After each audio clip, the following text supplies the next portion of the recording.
welcome to the administrative rules public hearing for proposed amendments to the hazardous waste management program rules under Part 111. For those of you that may be familiar with the numbering system that the Michigan Office of Administrative Hearings and Rules or more uses, the rule identifier for these particular rules is 2023-05 EQ. And if you are so inclined to wish to look up any information on the rules package on the Moore's website, that will be the number you want to look for. Would like to welcome those of you here in person and those of you participating virtually, either by phone or computer. We do have some staff with us here today. Myself, Rhonda Blair, I am a program engineering specialist within this section, and one of my responsibilities is Michigan's program authorization. So I get involved in rule writing, statute writing, bill analysis, and authorization with EPA. We also have Kimberly Tyson with us, who will come up and speak in a moment. Kimberly's the manager for the hazardous waste section. Would like to point out that this hearing is being recorded, just so you're aware of that. And you'll see the agenda on the screen. First, going to give a brief discussion of the authorization and what that means.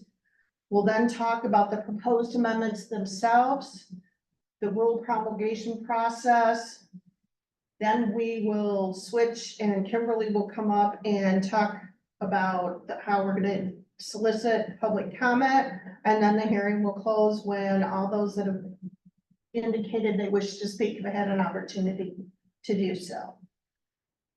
So as most of you are aware, Michigan is an authorized program. And what that means is EPA has reviewed Michigan's program and determined that Michigan can administer its hazardous waste program under Part 111 in lieu of the federal program under RCRA.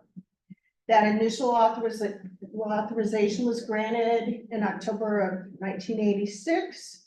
We have Part 111, Hazardous Waste Management of Michigan's Natural Resources Environmental Protection Act. That's our governing statute. And then there are the Part 111 administrative rules. When we look to modify the program's rules, there are two sources. The first and primary source of proposed changes comes from the federal RCRA program itself. Those changes can be promulgated under RCRA authority, under HAZWA authority, which is the Hazardous and Solid Waste Amendments of 1984. And the other sources can be state initiated, and that doesn't necessarily mean state as in Eagle or the government. It can be public or businesses, what have you. State initiated is kind of a catch-all phrase for a non-RCRA related change. When we're looking at changes, we have some considerations to think about. For the RCRA changes, we have to make sure we are consistent with the federal RCRA program. We are at least as stringent as the federal RCRA program. And while we are allowed to be broader in scope, if we are broader in scope, that will not be part of the authorized program. It will simply be a state requirement. When we're looking at both federal and state initiated revisions, we have to consider other programs in place in the state and how our proposed amendments might interact with those programs. This particular package is the 13th amendment to the Part 111 rules. There are a number of federal revisions in it. I have provided you here and on the next couple pages the titles of the federal registers that include the revisions. You'll also see information here on the specific federal register and date. And then the second bullet under each of these will tell you in general where these proposed revisions are contained within the draft rules. So from a federal perspective, this package does contain revisions for the safe management of recalled airbags. And you can see here, if you go to 83 Federal Register, page 61552, which is dated November 30th, 2018, you can actually see the federal language. And then if you go to a rule 2000 or 204 sub 13, which is our exclusion provision, you'll find that's where the recalled airbags are excluded. The second item of interest is a test method for standards to control organic air emissions. Those changes are largely in Rule 50421, which speaks to permit requirements. And then in Part 8, there are some additional provisions for unique waste streams. There's also an amendment that has to do with modernizing the test methodology for making determinations whether your waste is an ignitable liquid hazardous waste. And that revision is in Rule 212, which is where characteristics of hazardous waste are addressed. Continuing on, there are two additional federal source revisions. There are some revisions that pertain to the Canadian Import-Export Recovery and Disposal Codes. Those particular changes did come about under HASWA. What that means is they're already in effect in Michigan, whether we adopt them or not. So those of you that are required to comply with those and use those codes have already been doing so, or should have already been doing so. The big ticket item in this package is the hazardous waste pharmaceuticals and P075 nicotine listing. As you are aware, Michigan was, or currently still does, allow the management of hazardous waste pharmaceuticals as universal waste. Together with Florida, we're the only two states that went that route when EPA started looking at handling pharmaceuticals that way as well. Both Florida and Michigan are required to revise their program consistent with the Subpart P provisions under RAPRA.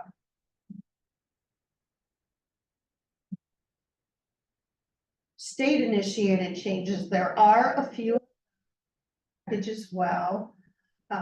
The first one has to do with an exemption for leather products. There are some existing provisions that deal with scrap leather from shoe manufacturing, automotive seat manufacturing. We had several regulated parties come to us and work with this to develop language that could address scrap leather gloves, aprons, and boots, similar things that are used throughout a variety of industries, provided that the only reason that they would be hazardous would be the chromium content, and that chromium is not hexavalent, it's trivalent. This is different from EPA, but I can tell you that we have shared our language with EPA and got their buy-in on it before we even proposed it outside of the department, because we wanted to make sure that we weren't setting industry up for failure and that EPA would not authorize that provision. There's also some revisions in Rule 309 regarding the commingling of hazardous waste. This is something that we had in our last rules package. However, when it was finalized, there was a sentence that was omitted from it, so it's not technically part of our rules. It's simply where you record on a manifest if you are commingling waste. So it's not a big consideration there. Groundwater monitoring, there's a proposed revision in Rule 611, sub Rule 6, that dictates when information has to be provided to the department. We've had situations where samples will be taken, an analysis has been done months ago, and then we don't see the data. And We are requesting that that data be submitted within the specified time frame, so that if there are issues, we can be more proactive in working with the companies. However, I would like to point out that even with these rules, there is a provision in there that says if you have a license or some other enforceable document or approved plan, you follow that plan unless otherwise directed by the department. There are some general updates in here that we do include in every rules package. There are materials that we adopt by reference. They can be test methods, courseworks, papers, 40 CFRs, 49 CFRs, just a whole variety of things. And each time we amend a rules package, we look at those and make sure that there aren't subsequent versions that we need to be adopted, that the places we direct you to obtain those are accurate, and that the cost of those documents as of the time of publication of the rules is accurate. There has been a large push in this particular rules package to use more plain language.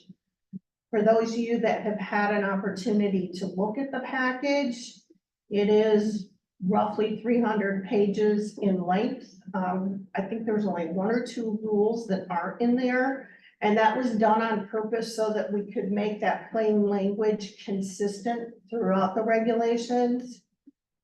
Typically, if you see different language used, it was done that way on purpose and for an express reason.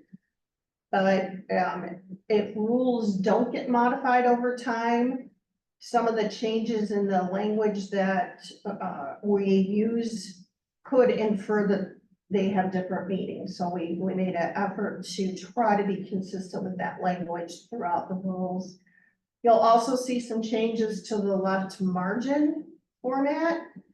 Before, sub-rules, subdivisions, subparagraphs had the same indentation, 2 spaces.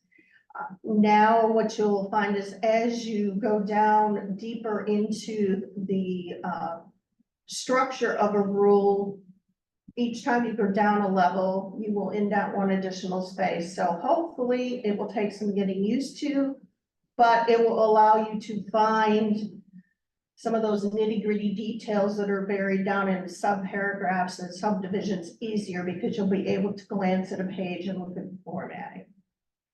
We also took a look at the rules and made sure that they are, again, consistent with other state rules and programs.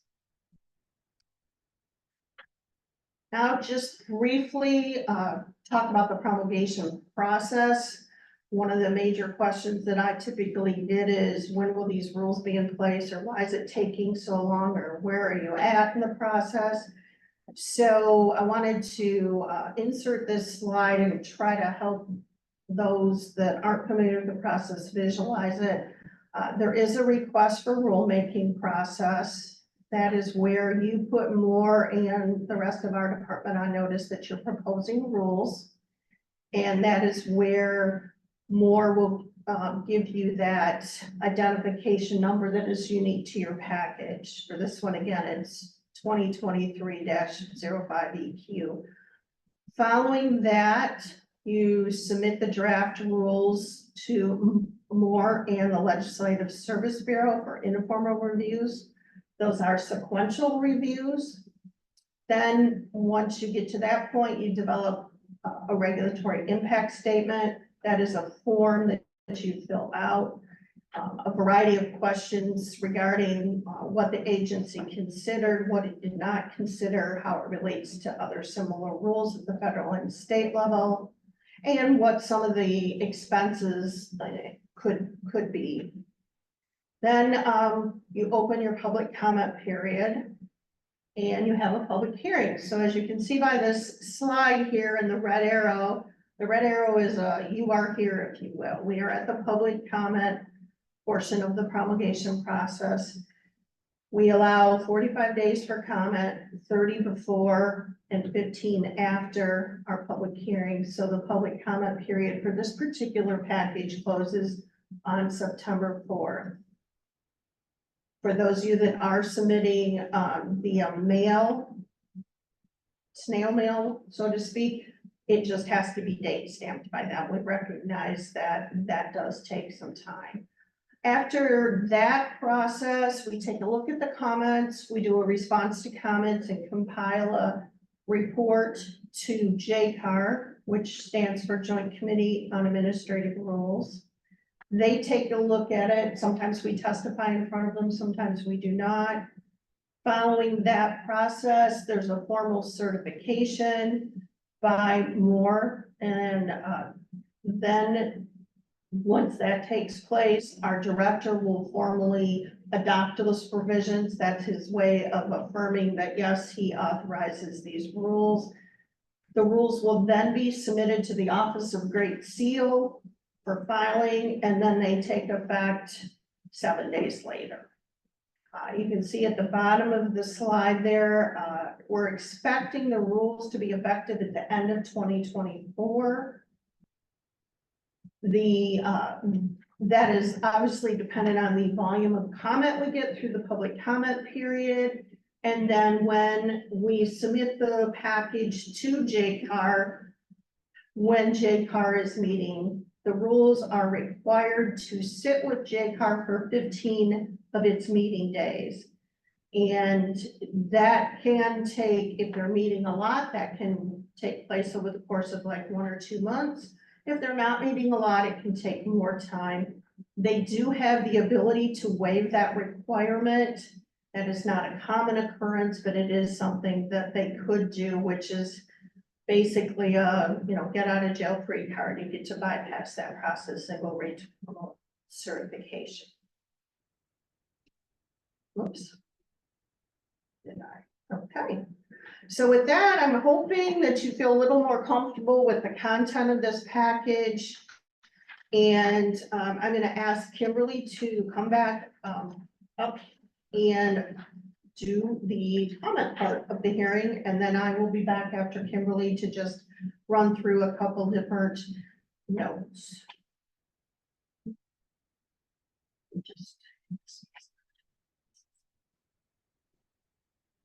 Yeah.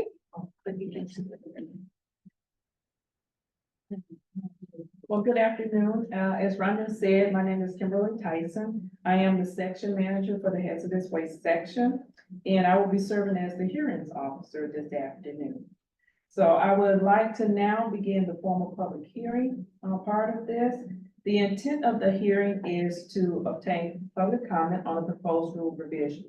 There will be no question and answer session during the hearing. All in-person attendees are asked to complete attendance cards like this one here, if you would wish to speak. Okay, so please indicate so on the card by checking the appropriate box. And virtual participants will have the opportunity to speak after the in-person attendees. Please limit comments to 5 minutes so everyone has the opportunity to speak. Speakers are asked to speak and to state and spell their names before providing comment and provide a written copy of their comments. The hearing will be formally closed after all participants have indicated they wish to provide comment have done so. I would now like to begin accepting public comments into the record. And first up, we will have Caroline Clinton to get started. Thank you very much. Good afternoon. My name is Caroline Lethan. I am the Director for Environmental and Regulatory Policy for the Michigan Manufacturers Association. And I'm here to provide feedback on EGLE's proposed amendments to the Hazardous Waste Management Administrative Rules, and have also submitted written comments providing additional background information. So MMA appreciates your work on these rules and the consideration of member feedback. Rhonda, you were very generous with your time and we greatly appreciate it, walking us through the rules. Your efforts to draft fair and coherent rules have been greatly appreciated and invaluable to the overall rulemaking process. It is imperative that members can anticipate and plan for requirements well in advance. And after reviewing the proposed amendments, I have a few comments to share. So first, MMA applauds Eagle's creativity to update Rule 204 in the Part 111 rules and help solve the longstanding problem associated with disposal of harmless chromium tanned personal leather products by industry. These products are often and intended to be in contact with human skin prior to disposal and are known to be harmless because they are tanned and innocuous trivalent chromium compounds. Eagle's common sense approach will provide needed and helpful relief to Michigan companies from the seemingly intractable problem associated with unclear language in the chromium exclusion found in federal hazardous waste regulations as it applies to these materials. Second, MMA also thanks Eagle for moving to adopt the federal airbag exclusion in Rule 204. This rule will speed up the removal and proper disposal of defective airbags from motor vehicles, helping to save lives and prevent injury. Finally, a proposal to limit on-site accumulation of hazardous waste to 6,000 kilograms for very small quantity generators and small quantity generators experiencing episodic waste generation events was added to the draft in Rule 316. On behalf of the regulated community, MMA requests that Eagle remove this draft Michigan-only requirement from both the draft rule and associated guidance. While the EPA allows states to write hazardous waste management rules more stringent than federal requirements, it is important to note that EPA does not impose a 6,000 kilogram accumulation limit on VSQGs and SQGs conducting an episodic waste generation event. Per federal hazardous waste management requirements for VSQGs and SQGs respectively, the 6,000 kilogram accumulation limits are conditional requirements as opposed to independent requirements, and as a result can be waived by states for episodic generation as they are in the federal episodic generation rule. To MMA's knowledge, Eagle has not identified any episodic generation events that have occurred in Michigan where lack of a 6,000 kilogram accumulation limit resulted in a spill of hazardous waste or other emergency that may have otherwise been prevented with the accumulation limit in place. A review of requirements in all 39 states that have adopted the episodic generation provisions of the 2016 Generator Improvement Rule reveals that none of the other 38 states have fabricated a 6,000 kilogram accumulation limit for inclusion in their hazardous waste episodic generation rules as Eagle has proposed. In fact, Ohio EPA guidance makes clear that no accumulation limit during episodic generation is imposed on generators through a Q&A, which poses the question, what if I accumulate large amounts of hazardous waste on site due to an episodic event? And answers that if you complied with all the conditions of the VSQG and SQG episodic event, then the quantity of the waste generated and accumulated does not matter. Environmental operational regulatory requirements that are over and above federal requirements should be imposed by Eagle only after deliberation to ensure a genuine need related to environmental protection exists to help protect Michigan's competitiveness as a manufacturing state. Eagle's proposed 6,000 kilogram accumulation limit for hazardous waste for VSQGs and SQGs during episodic generation events is neither required by federal regulation nor necessary for protection of the environment in Michigan. The draft requirement is out of step with requirements in other states, chips away at Michigan's competitive position, and would establish Michigan as an outlier in unnecessary hazardous waste regulation if adopted. The 6,000 kilogram on-site hazardous waste accumulation limit for episodic generation events should be removed from the draft Part 111 rules and all associated guidance documents. A table with links illustrating these points is included in my written comments and demonstrates the absence of Eagle's proposed requirement in the programs of the other 38 states. It is critical that Eagle not put Michigan out of line with other states with this requirement. So that concludes my testimony, and I appreciate your consideration. Thank you for your time. Is there anyone else that would like to speak? No? Okay. All right.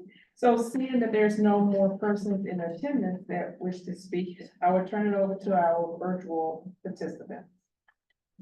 Hi, Kimberly. Just for the record, there are 55 people in attendance online. When people registered, only one person indicated they wanted to make a comment at the hearing, and that was John Aldawalai. And it looks like John is not in attendance, so John is not in attendance as I can see here. So if anyone else online would like to make a comment, you can click the raise hand icon on your Zoom toolbar, and that'll indicate you want to make a comment, and we'll unmute your line. If you are on the phone, and it looks like we do have a couple people on the phone, you could hit #2 on your phone, and that'll indicate you would like to make a comment to us.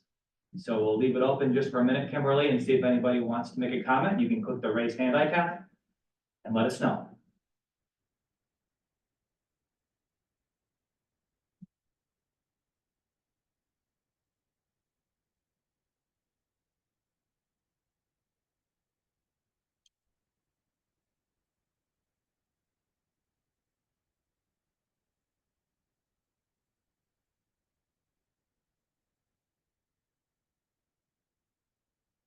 A last call for anyone who wants to make a comment.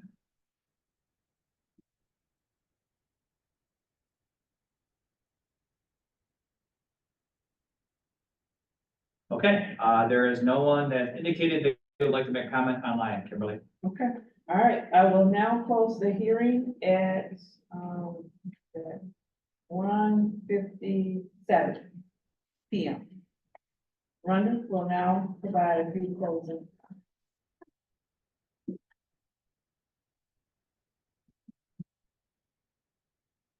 All right, just kind of a few housekeeping things. The formal public comment, public hearing is closed.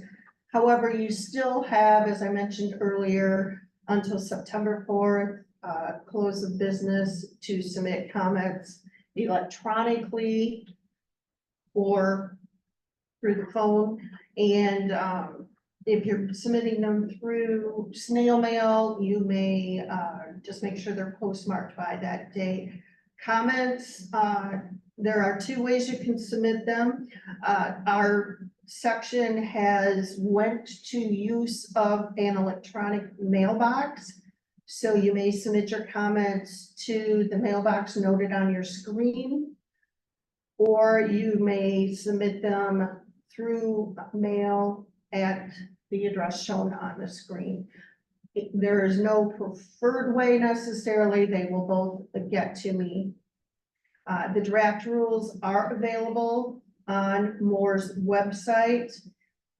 That there is a hot link in the PowerPoint presentation, or if you just Google MOAHR Michigan, the website will come up. You will want to look at pending rule activity. There are pages and pages of pending rules, but again, you want to look for 2023-05 EQ. We do have and continue to maintain the hazardous waste management program long list. We sent notices out through Gov delivery to them. I would encourage you, if you're not already on this list and you found out about this hearing in some other manner, if you want to be notified of future rule changes, statute changes, or just programmatic policy changes where we're doing mass mailings, sign up there and you will get notification when any of those activities occur in the future. You can also simply email me and I can have you added to that list as well.